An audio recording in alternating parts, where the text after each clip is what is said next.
اور جو ہے دوسرا کیا ہے؟ تذکیر بالایام اللہ، ایام اللہ، اللہ کے دن، جو قوموں کا تذکرہ اللہ تعالیٰ نے سورہ اعراف میں کیا ہے۔ ایام اللہ کا مطلب کیا ہے؟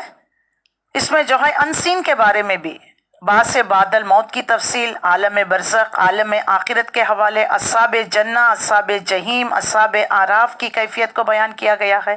تو سورہ الانعام، سورہ اعراف کے موضوعات کی جس میں سملیرٹیز پائی جاتی ہیں، اس میں سائنٹیفک دلائل ہے سورہ الانعام میں، تو سورہ اعراف میں ہسٹری کے دلائل ہے، پاسٹ ہسٹری کے بارے میں وضاحت کر دی گئی ہے۔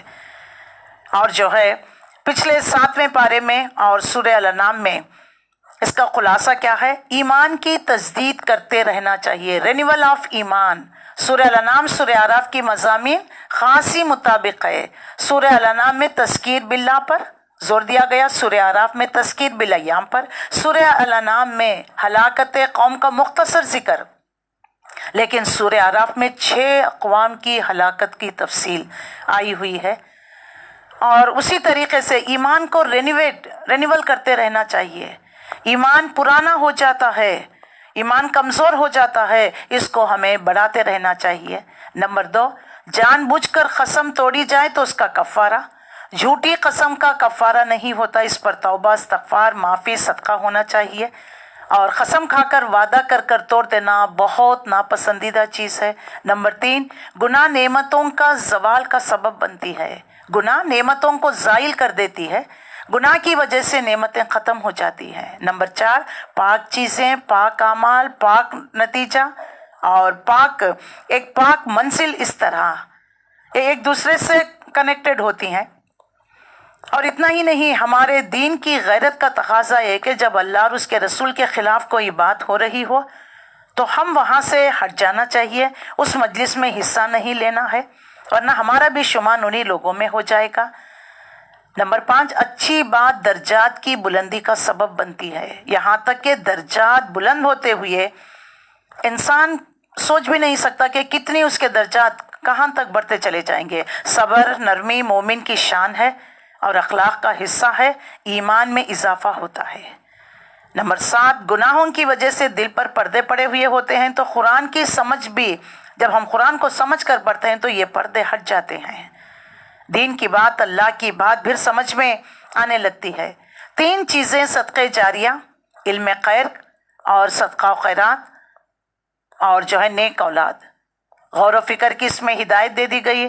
اللہ سبحانہ تعالیٰ کی معرفت نہ ہونا اللہ سبحانہ تعالیٰ کی ناقدری ہے۔ اللہ کی قدر کرنے کا حق یہ ہے کہ انسان اللہ کی معرفت کو اختیار کر لے۔ اگر اللہ تعالیٰ کی کوئی بات یا دین کی بات سمجھ میں نہ آئے تو استغفار کر سکتے ہو، پھر اپنی غلطی کا نتیجہ نکالیں، پھر جو ہے راہ راست پر پلٹ کر آنے کی کوشش کرنا چاہیے۔ اللہ تعالیٰ سے دعا مانگنی ہے، جو دعا نہیں مانگتا وہ تکبر کرتا ہے۔ اللہ سبحانہ تعالیٰ کو ہاتھ اٹھا کر جب مانگتا ہے عاجزی انکساری کے ساتھ، تو اللہ کو شرم محسوس ہوتی ہے کہ بندے کو خالی ہاتھ لوٹا دے۔ صبر اور نرمی یہ مومن کے 2 ہتھیار بھی ہیں، خصوصیت بھی ہیں، اس کے ذریعے سے وہ جو ہے باطل نظریات سے لڑ بھی سکتا ہے۔ تو یہ چند باتیں رہی ہیں، سورہ الانعام کی بھی ہے، اور سورہ الانعام میں ہم نے ایک بات پڑھی کہ اللہ تعالیٰ نے وضاحت کر دی کہ ایک نیکی اگر صرف تم نے تصور کر لیا تو اس کا بدلہ 1، اگر عملاً کرو گے تو 10 نیکیاں لکھ دی جائے گی۔ اور دین اسلام میں اللہ تعالیٰ نے طریقہ کار بتا دیا، سماجی طور پر، سیاسی طور پر زندگی گزارنے کا، ہر اعتبار سے، عبادت کے اعتبار سے۔ لیکن دین میں ہم نے صرف ریچولز کو، عبادت کو لے لیا، ہم نے سمجھ لیا کہ یہی دین ہے، اس کا مطلب یہی دین ہے۔ ہماری گفتگو، ہماری لین دین، ہمارے بات چیت، ہمارے تعلقات، ہمارے رشتہ داریاں، یہ سب ہم اس کو امپورٹنس نہیں دیتے، سمجھتے ہیں کہ تو یہ تو دنیا کے معاملات ہیں۔ دین کا مطلب بس جی تہجد گزار بن جاؤ، روزے پر روزہ رکھو، حج پہ حج، زکوٰۃ دیتے رہو اور عمرہ پہ عمرہ کرو، بس اللہ اللہ خیر صلی اللہ نہیں۔ ہر وہ چیز جو اللہ نے تمہیں حکم دیا ہے اس کو کر گزرنا ہے، ہر وہ چیز اللہ نے ناپسند اس سے رک جانا ہے۔ یہی اطاعت ہے, یہی سبمیشن ہے. کائنات کی ہر چیز اللہ کے وہ اپنے آپ کو سپرد کری ہے, لیکن اللہ نے جن اور انس کو ہی یہ آزادی دے رکھا ہے کہ چاہے تو وہ اختیار کرے, چاہے تو نہیں. لیکن تھوڑی مدت کے لیے ہمیں چھوٹ دے دی گئی ہے, اس کے بعد حساب کتاب ہوگا. پچھلے پارے میں سورے میں بھی ہم پڑھ چکے ہیں بتوں کے نام پر جانور کو وقف کرنا. رسول اللہ صلی اللہ علیہ وسلم نے فرمایا کہ میں نے جہنم کو دیکھا کہ اس کے بعض حصے بعض دوسرے حصوں کو کھائے جا رہی ہے, اور میں نے عمر بن عامر خزائی کو دیکھا, وہ اپنی آنتیں اس میں گھسیٹتا پھر رہا تھا. وہ شخص ہے جس نے سب سے پہلے سائبہ چھوڑنے کی رسم ایجاد کی, اور سب سے پہلے اسی نے حبل نامی بت کو لا کر کعبے کی چھت پر رکھا تھا. اس کو بخاری نے روایت کیا. تو جو کوئی جو کام پہلے شروع کرتا ہے نا, تو اس کو جو بھی فالو کرتے ہیں ان سب کا گناہ اس کے اوپر آ جائے گا.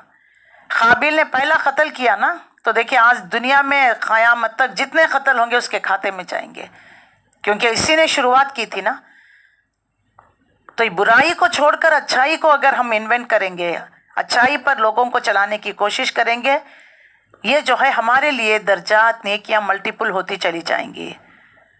اور سچ 3 طرح کا ہوتا ہے, زبان سے سچ بولنا, دل سے سچ یعنی اللہ کو حاکم ماننا, کسی سے محبت, کسی سے رکنا, کسی سے دینا, کسی سے دوستی, کسی سے دشمنی, صرف اور صرف اللہ کی خاطر, کوئی مفاد نہیں, کوئی فائدہ نہیں دنیاوی. نمبر 3 عمل کا سچ. یہ 3 سچ ہوں گے تو قیامت کے دن وہی انسان کامیاب ہوگا. مسلم نے اس کو روایت کیا ہے. تو مومن جو ہے ہمیشہ اللہ کی آیتوں پر غور و فکر کرتا ہے, اللہ کو اپنے آپ کو اللہ کے حوالے کر دیتا ہے. اور شرک کا مطلب یہی نہیں کہ بتوں کے آگے کھڑے ہوئے دنڈوت کرے, یہ نہیں ہے. کوئی بھی بات طاغوت کی, یعنی طاغوت اس کو کہتے ہیں اللہ اور اس کے رسول کی بات کو چھوڑ کر, چاہے وہ اپنی خواہش ہو, اپنے باپ دادا کے رسم و رواج ہو, قوم کے ہو, طریقہ کار ہو, جو دنیا میں گھروں میں ہمارے آ گئے ہوئے ہیں, شادی بیاہ, موت, مٹی, پیدائش کے وقت جو رسومات ہم کرتے ہیں, سپرسٹیشیس ہے, یہ سب شرک میں آتا ہے. علامہ اقبال نے کیا پیارا شعر کہا, کیوں منتیں مانگتا ہے اوروں کے دربار سے اقبال. کیوں منتیں بھی ہے, منتیں بھی کہہ سکتے ہیں.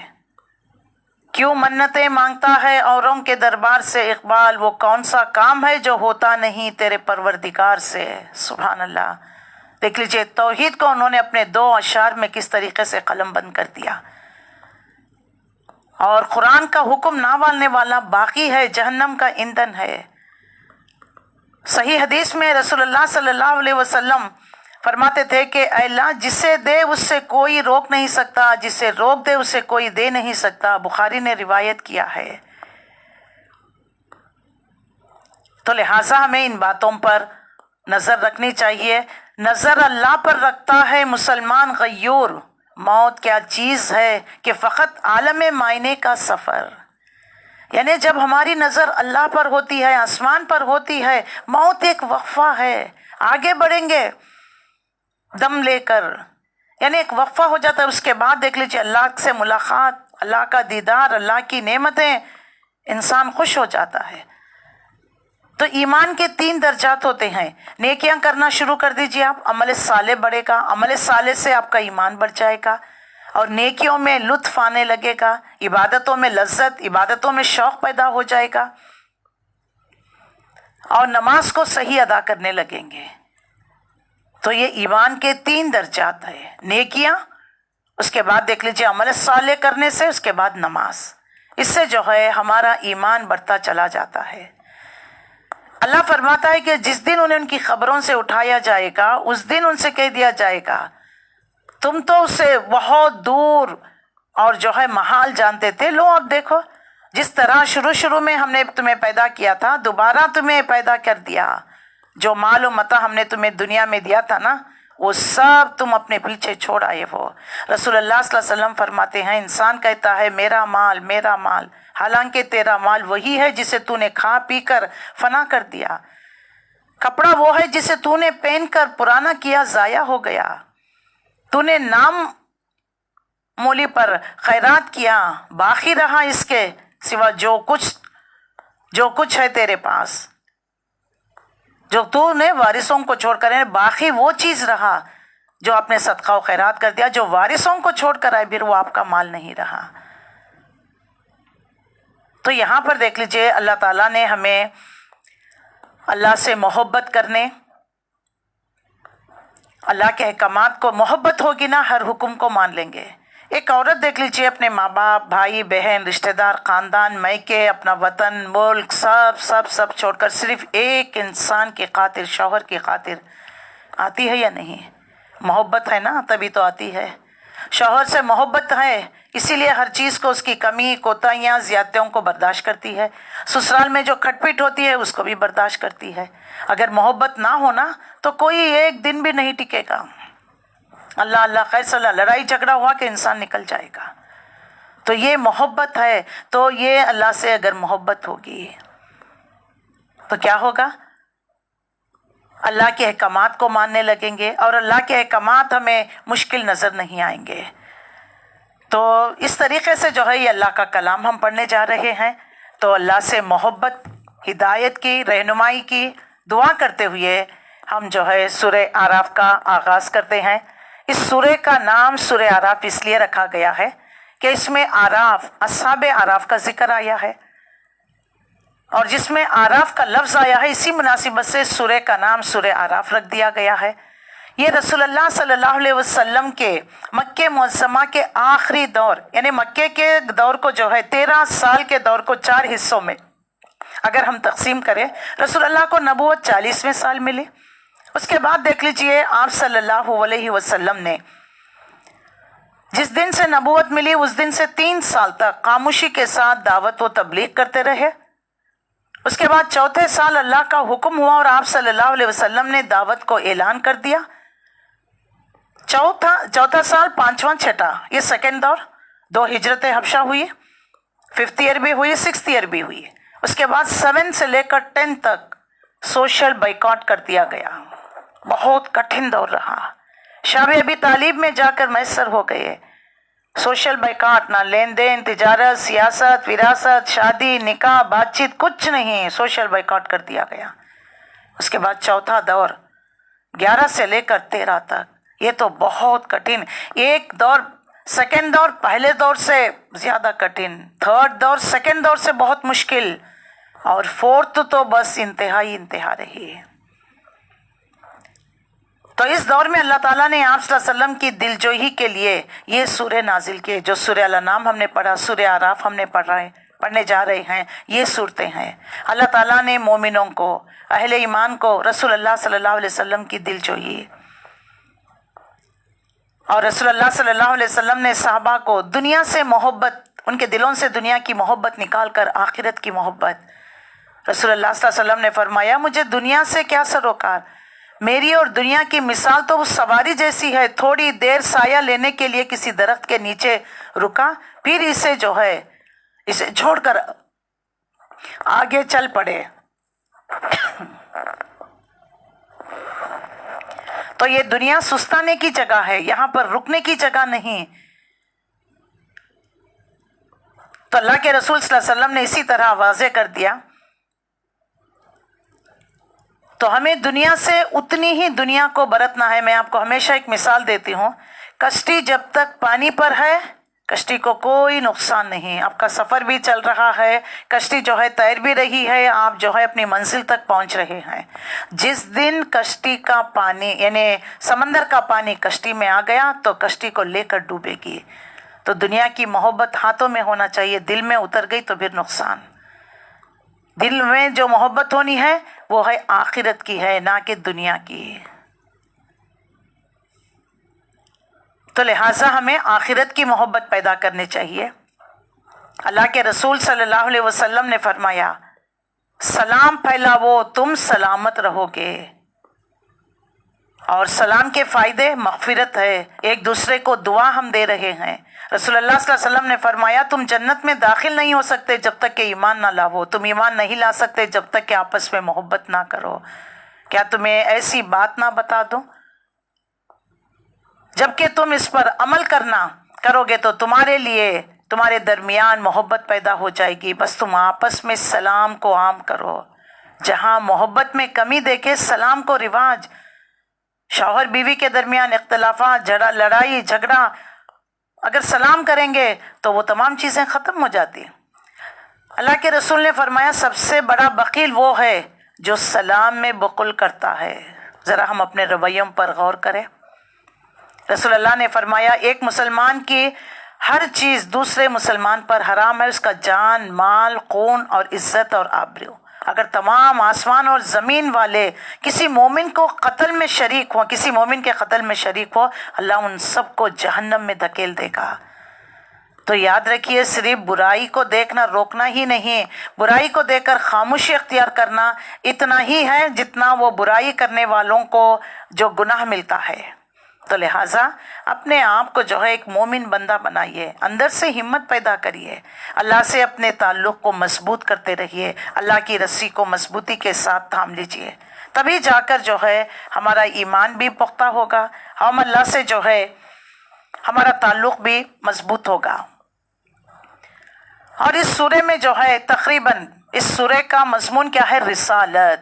پوری کی گفتگو اول سے لے کر آخری تک، یعنی قیامت کا ذکر بھی آیا ہے اور انبیاء کا ذکر، قوموں کا، ان کی ضد اور ہٹ درمی، انبیاؤں کی بات کو نہ ماننا، اللہ کی آیتوں کو جھٹلانا، نبیوں کی باتوں کو نہ ماننا، معجزات طلب کرنا، اگر تم سچے ہو تو آخرت لے کر آؤ کہنا. یہ تمام چیزیں تو اپنے پیغمبروں کے مقابلے میں جو جو رویے جن جن قوموں نے اختیار کی اس کا نتیجہ بھی بتا دیا گیا ہے. پھر جو ہے دوران میں جو ہے رخ جو ہے خطاب کا رخ یہودیوں کی طرف بھی پھیر دیا گیا ہے، اس لیے کہ ساتھ ساتھ دعوت رسالت کے اس پہلو کو بھی واضح کر دیا گیا کہ پیغمبر پر ایمان لانے کے بعد اس کا ساتھ نہ دینا، منافقانہ روش اختیار کرنا، سمو اطاعت اور عہد کو توڑ دینا، حق اور باطل میں تمیز اختیار نہ کرنا، یہ تمام چیزوں کا انجام کیا ہوگا اللہ نے واضح کر دیا ہے.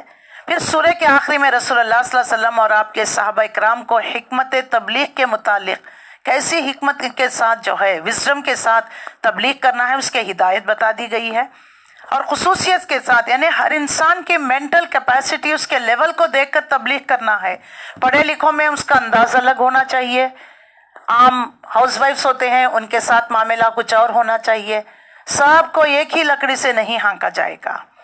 تو لہٰذا اس میں جو ہے دعوت و تبلیغ کا احکامات بتا دیے گئے، کس طرح سے دعوت و تبلیغ کرنی ہے. اور دوسرا اہم بات جو بتا دی گئی رسالت پر مبنی ہے یہ سورت. تو آئیے ہم شروع کرتے ہیں. اس میں کل جو ہے 206 آیتیں ہیں اور 24 رکوات پر مشتمل ہے. آیت 1 سے 10 لے کر اس کا یعنی پورے انڈیکس کو بیان کر دیا گیا. اس کے بعد 11 سے 35 اصل کا بیان یعنی ابتدا کا بیان، کیسے کائنات وجود میں آئی، اور 36 to 58 ابد کا انجام کیا ہوگا، اینڈ کیا ہوگا اس کا. 59 سے لے کر 141 تک 6 اقوام کی داستان کا بیان. تو آئیے ہم آیت نمبر 1 سے 10 تک لیں گے. شروع کرتی ہوں اللہ کے نام سے جو بے انتہا رحمان اور رحیم ہے. الف لام میم صاد حروف مقطعات ہے. اس کو الگ الگ پڑھا جائے گا. اس کے معنی اور مفہوم تو نہیں بتایا گیا، لیکن اس کے بارے میں بتا دیا گیا. الف پر 10، لام پر 10، میم پر 10. تو یہ حقیقی ہے، یقینی مفہوم ہے، اس کے بارے میں کسی کو نہیں پتا. اس کا مطلب اللہ اس کا رسول کے درمیان جو ہے راز کا درجہ رکھتا ہے. لہذا حروف مقطعات سے 29 صورتیں شروع ہوتی ہیں. 1 2 3 4 5 حروف مقطعات، 5 سے زیادہ تو نہیں ہے.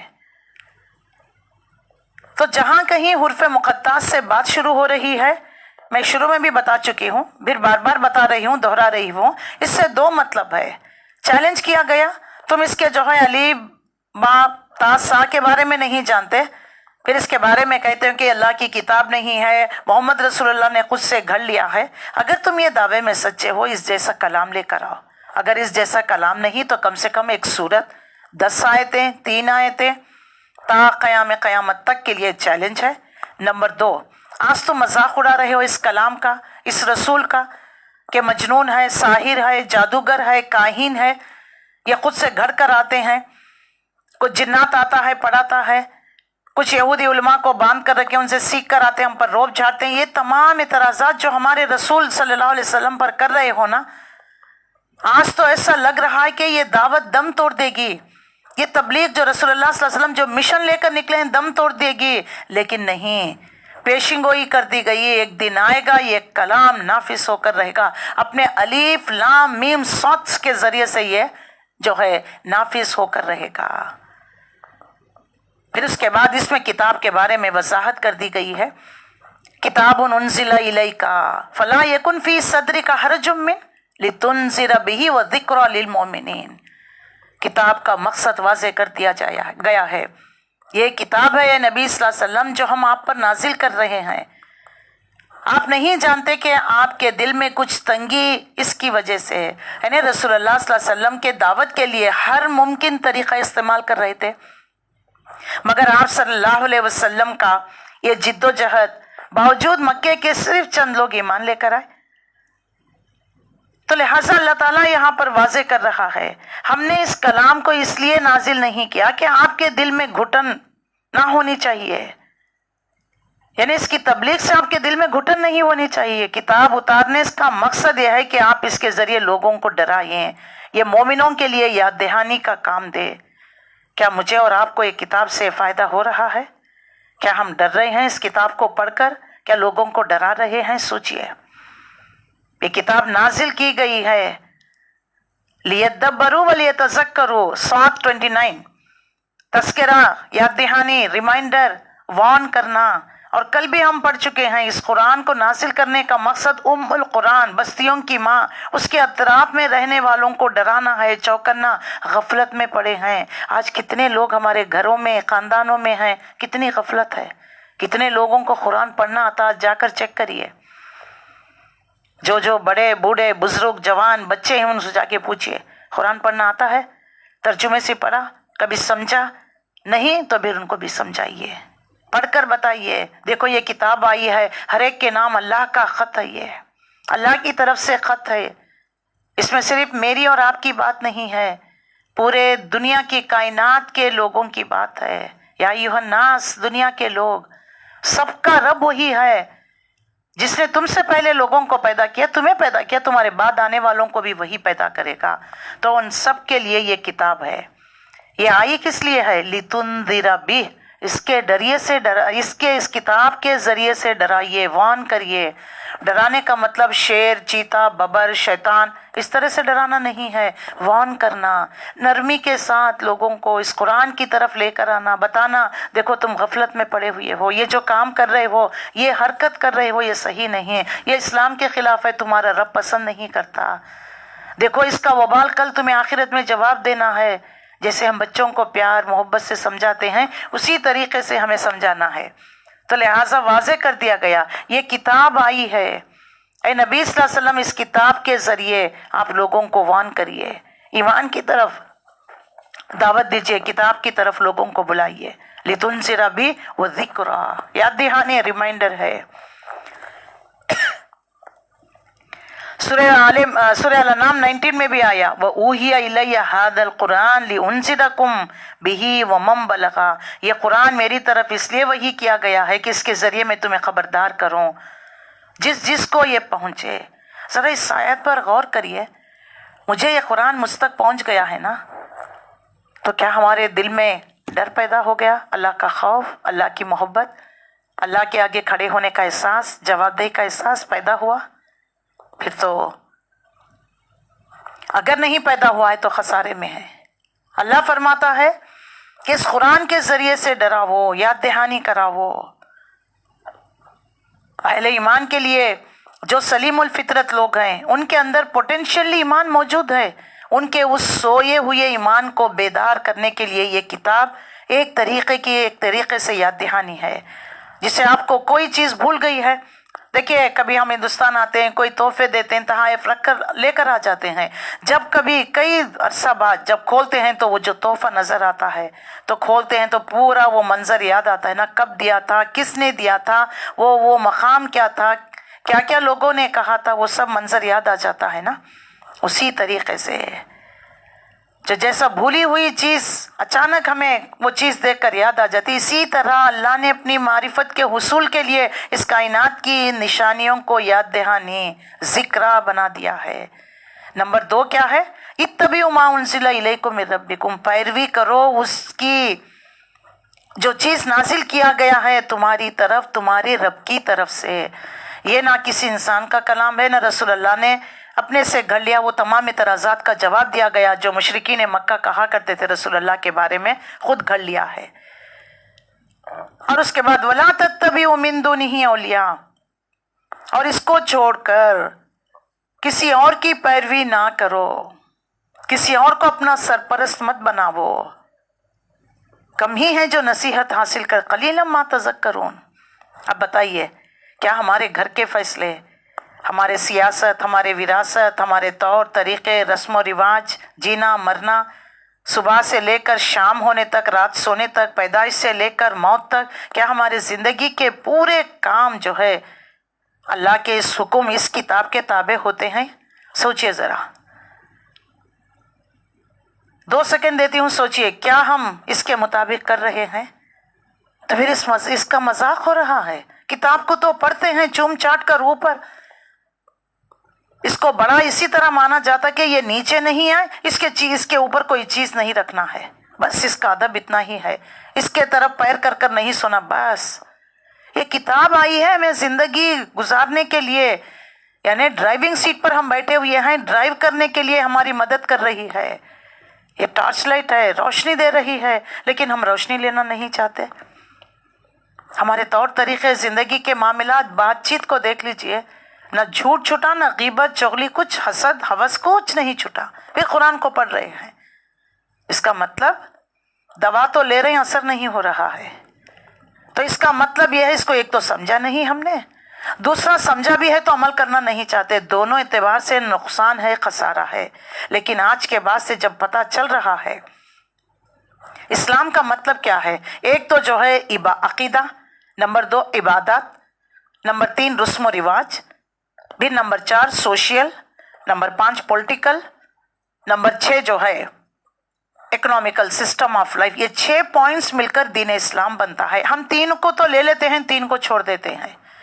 تجارت جی میرا پرسنل ذاتی معاملہ ہے، میں رشوت لوں، میں دھوکہ دوں، میں جھوٹی قسم کھا کر بیچوں، واٹ ایور اٹ میں بی، مجھے تو پیسہ کمانا ہے، یہ تو دنیا کا معاملہ ہے نا۔ دین کہاں ہے؟ مسجدوں میں ہے، مدرسوں میں ہے، بس میں نماز روزہ حج زکوٰۃ جب کر رہا ہوں تبھی دین، اللہ اللہ، اس کے بعد اللہ نہیں، اللہ مسجد میں بیٹھا ہے نہیں۔ زندگی کے ہر کام میں، ہر بات میں اللہ کا حکم ہونا چاہیے، یہ ہے دین اسلام، یہ ہے مسلمان۔ اس کے بعد اہم ترین آیت آ رہی ہے فَلَنَسْأَلَنَّ الَّذِينَ أُرْسِلَ إِلَيْهِمْ وَلَنَسْأَلَنَّ الْمُرْسَلِينَ، بس ہم لازماً پوچھا کریں گے ان سے بھی جن کی طرف ہم نے رسول بنا کر بھیجا، اللازم رسولوں سے بھی پوچھیں گے۔ اللہ اکبر، یہ رسالت کا بہت اہم ترین موضوع ہے، اس میں بڑی جو ہے جلالی شان کی آیت ہے۔ اللہ تعالیٰ کسی قوم کی طرف رسول کو اس لیے بھیجتا ہے تاکہ اس کو وارن کرے، ان کی برائیوں کو روکے، اللہ سے جوڑے، توحید کی بات، توحید کی طرف بلائے، اس کتاب کی طرف، برائیاں ان سے دور کر دے۔ یہ ایک بہت بھاری ذمہ داری ہے جو رسولوں پر ڈالی گئی ہے۔ اگر بالفرض رسول کی طرف سے اس کو پہنچانے میں ذرا سی بھی کمی کوتاہی ہو گئی تو پھر دیکھیے پکڑ کس کی ہوگی؟ رسول کی ہوگی۔ اسی لیے رسول اللہ صلی اللہ علیہ وسلم نے حجۃ الوداع کے موقع پر دین کے بارے میں آپ صلی اللہ علیہ وسلم نے کیا فرمایا؟ کیا لوگوں میں نے تم تک انا نشهد انک قد بلغت رسالہ وادیت الامانہ ونصحت امہ وکشفت غمہ، کیا میں نے تم تک اس دین کو پہنچا دیا، امانت کی ذمہ داری ادا کر دی، رسالت کی ذمہ داری ادا کر دی؟ امانت کا حق یعنی قرآن کو جوں کا توں جو میری طرف میرے پاس امانت تھا، کیا میں نے تم تک پہنچا دیا؟ آپ نے امت کی خیرخواہی کا حق ادا کر دیا، اپنی گمراہی ضلالت کے اندھیروں کے پردے چاک کر دیے۔ رسول اللہ نے 3 مرتبہ یہ سوال کیا، 3 مرتبہ بھی جواب لیا، تینوں دفعہ شہادت کی انگلی آسمان کی طرف اٹھا کر اللہم اشہد اللہم اشہد اللہم اشہد، اللہ تو بھی گواہ رہے، یہ مان رہے ہیں کہ میں نے تیرا پیغام پہنچا دیا ہے۔ پھر آپ صلی اللہ علیہ وسلم نے فرمایا بلغ الشاہد الغائب، پہنچا دیجئے جو لوگ یہاں موجود ہیں ان لوگوں تک میرے اس پیغام کو جو یہاں موجود نہیں۔ گویا میرے کندھے سے یہ بوجھ اتر کر اب تمہارے کندھوں پر آ گیا ہے۔ اگر میں صرف تمہاری طرف رسول بن کر آیا ہوا ہوتا تو بات آج پوری ہو جاتی، مگر میں رسول ہوں تمام انسانوں کے لیے، قیامت تک کے لیے۔ لہٰذا اس دعوت و تبلیغ کو ان لوگوں تک پہنچانا یہ امت کی ذمہ داری ہے۔ یہ وہ گواہی ہے جس کا منظر سورہ نساء میں بھی فَكَيْفَ إِذَا جِئْنَا مِن كُلِّ أُمَّةٍ بِشَهِيدٍ وَجِئْنَا بِكَ عَلَىٰ هَٰؤُلَاءِ شَهِيدًا، پھر اس روز حجۃ الوداع کے موقع والی گواہی، اے اللہ میں نے تو ان لوگوں تک تیرا پیغام جوں کا توں پہنچا دیا، اب یہ ذمہ دار اور جواب دہ ہیں۔ تو پھر دیکھ لیجئے اللہ کے نبی کی ذمہ داری تو ختم ہو گئی، اب ذمہ داری کس پر عائد ہو گئی؟ میرے اور آپ پر۔ کیا میں اور آپ یہ ذمہ داری کو نبھا رہے ہیں؟ دنیا کی ذمہ داریاں تو بخوبی انجام دیتے ہیں، تو کیا اللہ کے بندے ہونے کی حیثیت سے، رسول اللہ صلی اللہ علیہ وسلم کی امتی ہونے کی حیثیت سے کیا میں نے اور آپ نے اس ذمہ داری کو نبھایا؟ کتنے حد تک اس کو سیریسلی لیا ہے بتائیے؟ ہم نے تو سوچا کہ یہ تو جی یہ مولویوں کا کام ہے، دینداروں کا کام ہے، ہم تھوڑی دیندار ہیں، ہم تھوڑی مبلغ ہے۔ اللہ اللہ خیر صلی اللہ، ہمیں ہمارے کاموں سے، ہمارے زندگی کے مسئلے مسائل سے ہی فرصت نہیں، تو کہاں کا دین سیکھیں، کہاں جائیں، کیا کریں؟ ہے یا نہیں بتائیے؟ سوچئے ذرا، قیامت کے دن اللہ پوچھے گا، اس دن ہم کیا جواب دیں گے؟ فَلَنَقُصَّنَّ عَلَيْهِمْ بِعِلْمٍ وَمَا كُنَّا غَائِبِينَ، پھر ہم ان کے سامنے احوال بیان کر کے علم کی بنیاد پر، ہم کہیں غائب تو نہیں۔ اللہ تعالیٰ خوب جانتا ہے رسول اللہ صلی اللہ علیہ وسلم نے فریضہ رسالت کی ادائیگی میں کسی قدر کی جو ہے کمی کوتاہی نہیں کی، کس قدر جد و جہد کرتے رہے۔ آپ صلی اللہ علیہ وسلم کے صحابہ اکرام رضی اللہ تعالیٰ عنہ کس طرح مشکلات کے حالات میں آپ صلی اللہ علیہ وسلم کا ساتھ دیتے رہے، اسی طرح اللہ ابو جہل، ابو لہب کا بھی رویوں کو بھی دیکھ رہا تھا، کس کس طریقے سے رسول اللہ کو اذیتیں پہنچا رہے تھے، اسلام کی مخالفت اور صحابہ اکرام پر فزیکل پرسیکیوشن۔ اللہ تعالیٰ فرماتا ہے کہ قیامت کے دن ہم ان کے سامنے اپنے علم کی بنیاد پر تمام احوال بیان کریں گے، حالات بیان کریں گے۔ حضرت سمیہ کو کیسے شہید کر دیا گیا، کیوں شہید کیا ابو جہل نے، اللہ سوال کرے گا۔ کیوں ان کو انگاروں پر لٹایا جاتا تھا، کیوں ان کو جو ہے تپتی ہوئی ریت سے ریت پر گھسیٹا جاتا تھا، اللہ سوال کرے گا۔ کیونکہ جب یہ سب کچھ ہو رہا تھا ہم وہاں سے کہیں غائب نہیں تھے، ہم تو موجود تھے۔ وَهُوَ مَعَكُمْ أَيْنَمَا كُنْتُمْ، کئی مقامات پر سورہ حدید میں بھی اللہ نے واضح کر دیا اللہ تمہارے ساتھ ہوتا ہے جہاں کہیں تم ہوتے ہو۔ دیکھو اس دن کیا چیز بھاری ہوگی۔ دنیا میں تو جس کے پاس زیادہ مال، دولت، اولاد، سٹیٹس، پوزیشن، اس کی جے جے کار ہوتی ہے، اس کے آگے جو ہے سیلیوٹ کرتے ہیں، اس کے آگے جھکے ہوئے رہتے ہیں، دبے ہوئے ہوتے ہیں۔ دیکھو قیامت کے دن یہ کوئی چیز کام نہیں آئے گی۔ تمہارا سٹیٹس، تمہارا عہدہ، تمہارے صورت شکل، تمہارا جو ہے حسب نسب، حضرت عائشہ صدیقہ رضی اللہ تعالیٰ عنہ کی حدیث، قیامت کے دن اللہ تعالیٰ نہ تمہارے چہروں کو دیکھے گا، نہ تمہارے جو ہے حسب نسب کو دیکھے گا، وہ تمہارے اعمال کو دیکھے گا۔ پھر اللہ تعالیٰ وضاحت کرتا ہے جس کے پلے بھاری ہوں گے، یعنی قیامت کے دن جس کے نامہ اعمال، جس کے پلے بھاری ہوں گے وہ عیش میں ہوگا۔ اللہ کرے ہمارے بھی پلے بھاری ہو جائے۔ اور ظاہر باطن گناہ سے بچنے کا حکم دے دیا گیا ہے۔ رسول اللہ صلی اللہ علیہ وسلم سے سوال ہوا کہ گناہ کسے کہتے ہیں؟ آپ صلی اللہ علیہ وسلم نے فرمایا جو تیرے دل میں کھٹکے اور تو نہ چاہے کہ اس کو اس کی اطلاع ہو، یہ گناہ ہے۔ چھپ کر کوئی کام کیا جاتا وہ گناہ ہے۔ اگر گناہ کی ڈیفینیشن کسی کو نہیں پتا تو رسول اللہ صلی اللہ علیہ وسلم کی حدیث مسلم کی ہے۔ اور جو ہے اس طریقے سے اللہ تعالیٰ نے وضاحت کر دی، اور رسول اللہ صلی اللہ علیہ وسلم نے پچھلی آیتوں میں ہم پڑھ چکے ہیں سورہ الانعام میں کہ یہ ایک روشنی ہے، یہ ایک نور ہے، یہ جن کے دل میں صراحت ہو جاتا ہے۔ اس کی تائید آپ صلی اللہ علیہ وسلم کی حدیث کرتی ہے۔ آپ صلی اللہ علیہ وسلم سے اس حدیث آیت کے بارے میں جب پوچھا گیا تو اس کے دل میں ایک نور ڈال دیا جاتا ہے جس سے اس کا سینہ کھل جاتا ہے، اس کے سینے میں نور پھیل جاتا ہے۔ لوگوں نے اس کی نشانی دریافت فرمایا، جنت کی طرف جھکنا، اس کی جانب رغبت کرنے کے کام کرنا، دنیا کے فریب سے بھاگنا، الگ ہونا، اور موت کے آنے سے پہلے موت کی تیاریاں۔ یہ جو کام کریں گے اس کا دل نور ایمان سے بھر جائے گا، اللہ کی طرف سے رغبت ہوگا، جنت کی طرف رغبت ہوگا، اللہ سے محبت ہوگی۔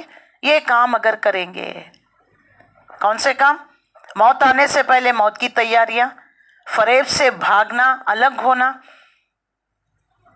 اور جو ہے جنت کی طرف جھکنا، اس کی جانب رغبت کرنا۔ تو یہ جو کام کریں گے تبھی جا کر جو ہے ہم اللہ کے بندے بن سکتے ہیں۔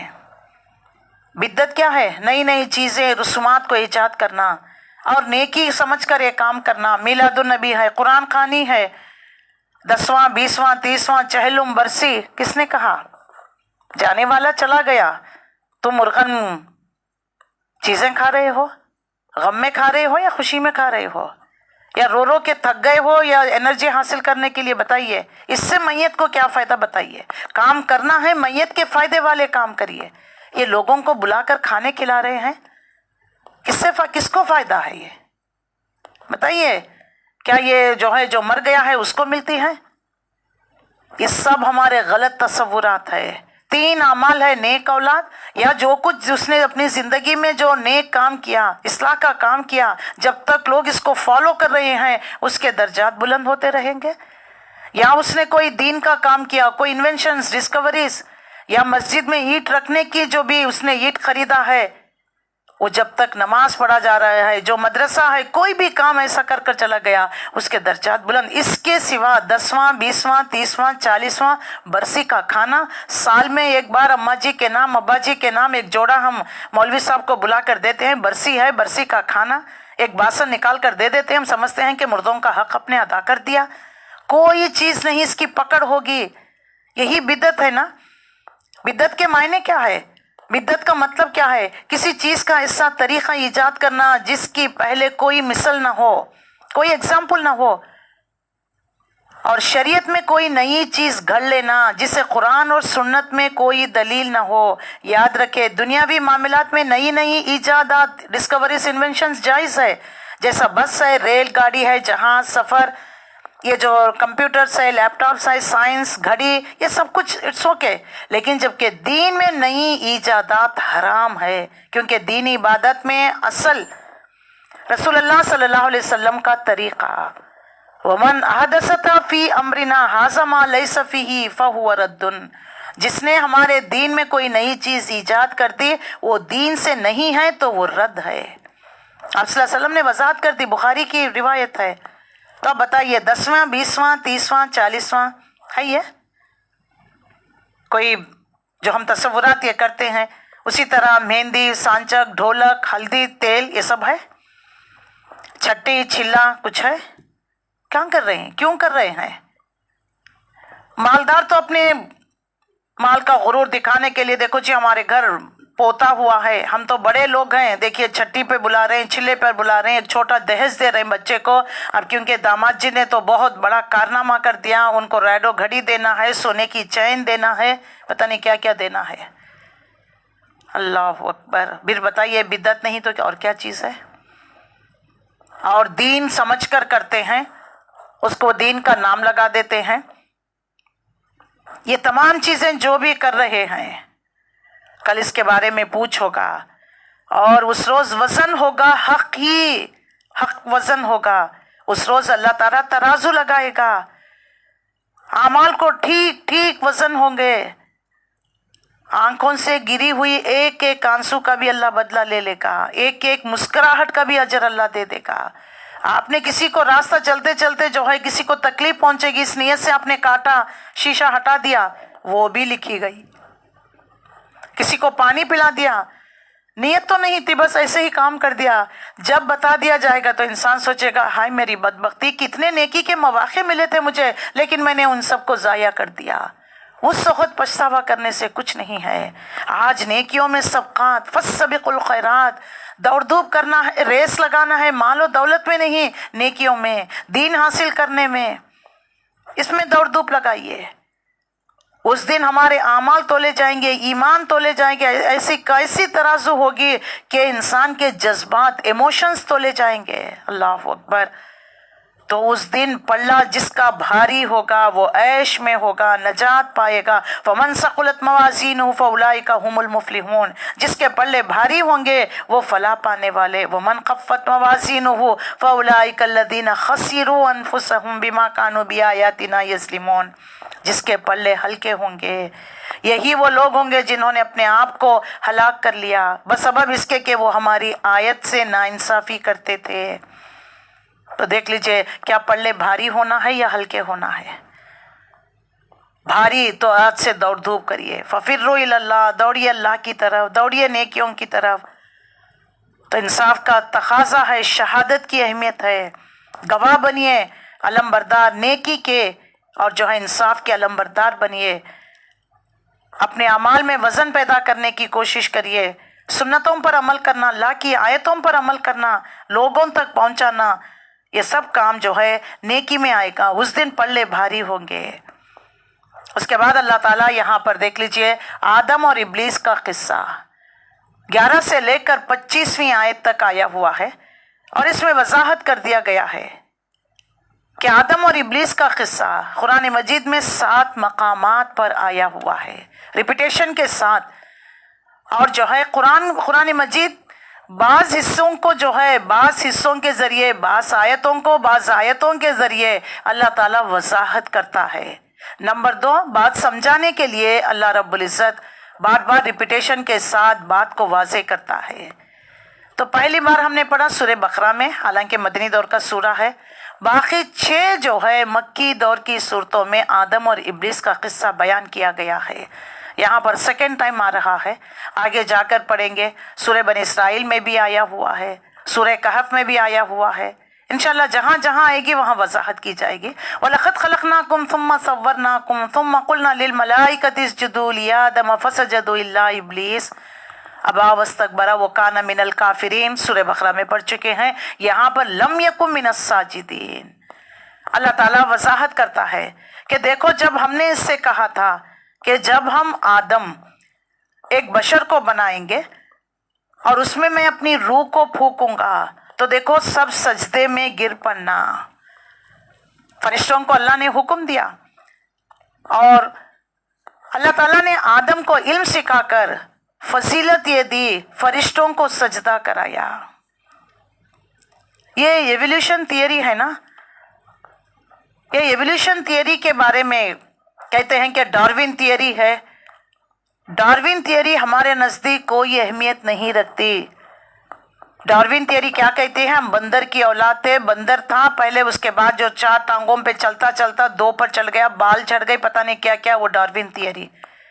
آج بھی اثرینو اس ڈاروین تھیوری کی طرف لوگوں کو رہنمائی کی جا رہی، بلایا جا رہا ہے، جبکہ قرآن ہمیں واضح کرتا ہے کہ اللہ تعالیٰ نے آدم کی تخلیق اپنے ہاتھ سے کی، آدم کو مٹی سے بنایا، اس کے بعد سے جو نسل چلی، جو نطفے سے، جو مٹی سے اگنے والے چیزوں کو کھا کر لے کر انسان پلا بڑا، پھر شادی ہوئی، پھر اس کے بعد اس نے جو ہے ماں کے رحم مادہ میں، عورت کے رحم مادہ میں جو اس نے پانی ٹپکایا، یہ پورا سائنس ہے، ایمبریولوجی ہے۔ تو اللہ تعالیٰ نے یہاں پر اس بات کو وضاحت کر دیا، وَلَقَدْ خَلَقْنَاكُمْ ثُمَّ صَوَّرْنَاكُمْ۔ تو پہلے انسان کو آدم علیہ السلام تھے، مٹی سے پیدا کیا گیا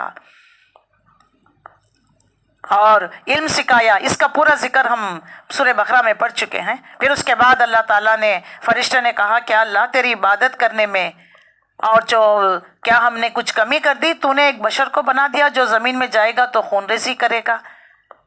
تو اللہ نے فرمایا جو میں جانتا ہوں تم نہیں جانتے۔ اس کے بعد اللہ تعالیٰ نے، اللہ رب العزت نے فرشتوں کو حکم دیا کہ اچھا ذرا اس کے نام تو بتاؤ۔ فرشتوں نے کہا پروردگار جو علم تو نے ہمیں دے رکھا ہے اتنا ہی ہم جانتے ہیں، اس سے زیادہ ہم نہیں جانتے۔ فرشتے کہہ رہے ہیں کہ جو علم تو نے دیا ہم اتنا ہی جانتے ہیں، لیکن آج کے پیر بابا فقیر سادھو سنتا کہتے ہیں کہ کل ہمارے ساتھ کیا ہوگا وہ جانتے ہیں، کب بیٹا ہوگا، کب نوکری ہوگی، کب شادی ہوگی، کب ہماری تقدیر بدلے گی، وہ جانتے ہیں۔ غیب کا علم تو اللہ کے سوا رسول اللہ کے پاس بھی نہیں ہے۔ آ کر پوچھے نا جبرائیل علیہ السلام قیامت کب آئے گی؟ پوچھنے والا جتنا انجان، جس سے پوچھا جا رہا ہے وہ بھی اتنا ہی انجان ہے۔ ہاں علامتیں بتا دی گئی، انڈیکیشنز بتا دیے گئے، ڈیٹ ایئر ٹائم نہیں بتایا گیا۔ تو یہاں پر دیکھیے شرک کی نفی، عالم الغیب والشہادہ تو صرف اور صرف اللہ کی ذات، جس کو بھی چاہے انبیاء ہو، رسول ہو، صدیقین، صالحین، شہداء، علماء، عذرا، جس کو جو علم دیا ہے وہ اللہ کی طرف سے ہے، الحمدللہ رب العالمین، اس میں کسی کا کمال نہیں ہے۔ تو فرشتوں نے کیا کہا؟ قال انی اعلم ما لا تعلمون، جو تو نے علم دیا اتنا ہی جانتے ہیں پروردگار، ہمیں اس سے زیادہ کچھ نہیں۔ پھر اللہ تعالیٰ نے علم آدم الاسماء کلہا، سب جو ہے نام سکھا دیے چیزوں کے، اس کے فنکشن سکھا دیے کہ کیا چیز ہے، کیا نام ہے اس کے اندر کیا جو ہے، کیا گیسز، ایوری تھنگ۔ پھر اس کے بعد فرشتوں کے آگے پیش کیا۔ اب اللہ تعالیٰ نے پہلے فرشتوں سے پوچھا اچھا ذرا اس کے نام بتاؤ۔ فرشتوں نے کہا قالوا سبحانک لا علم لنا، پروردگار پاک ہے تیری ذات، ہمیں کوئی علم نہیں ہے الا مگر جو کچھ آپ نے ہمیں سکھا دیا، انک انت علیم الحکیم، آپ علم والے ہیں، حکمت والے۔ پھر اللہ نے آدم علیہ السلام کو کہا انبئہم باسمائہم، تو فلما انباہم باسمائہم، فر نام گنا دیے۔ قال الم اقل لکم، فرشتوں کی طرف متوجہ ہو کہ اللہ نے فرمایا کیا میں تم سے نہیں کہا انی عالم غیب السماوات والارض، میں غیب کا، زمین اور آسمانوں کے غیب کا علم جانتا ہوں۔ اور جو تمہارے دل میں بات ہے نا فرشتوں، تم چاہتے تھے کہ تمہیں بنا دیا جائے، تمہیں جو ہے خلیفہ بنا دیا جائے، جس طریقے سے تم سوچ رہے تھے وہ بھی میں جانتا ہوں، تمہارے دلوں میں کیا ہے وہ بھی میں جانتا ہوں، جس کو تم ظاہر کرتے ہو وہ بھی میں جانتا ہوں۔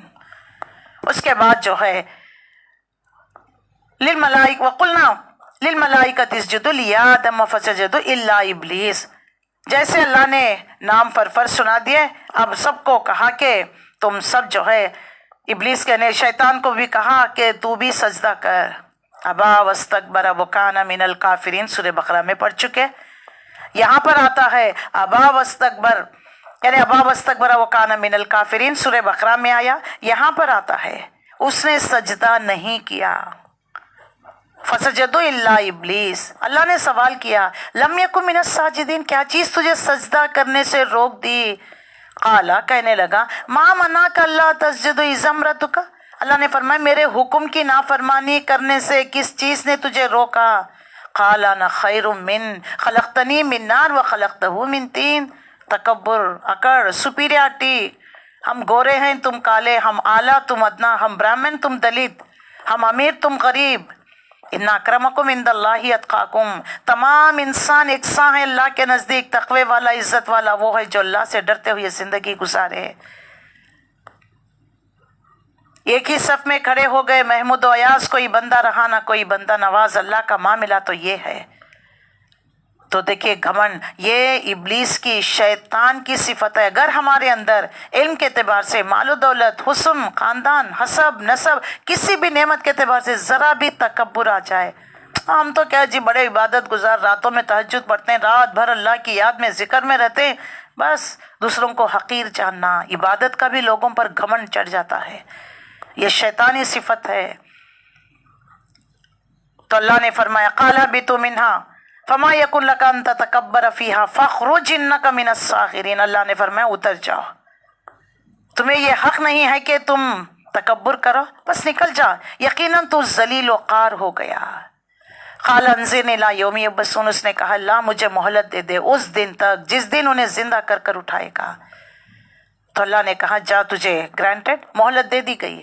قال فبما اغویتنی، تو اس نے اللہ سے کیا چیلنج کیا، پروردگار تو نے جو مجھے آدم کی وجہ سے گمراہ کیا ہے، تو اب میں لازماً ان کے لیے گھات میں بیٹھوں گا، سیدھی راہ پر، یعنی تیری توحید کی شاہراہ پر، ہائی وے پر بیٹھوں گا،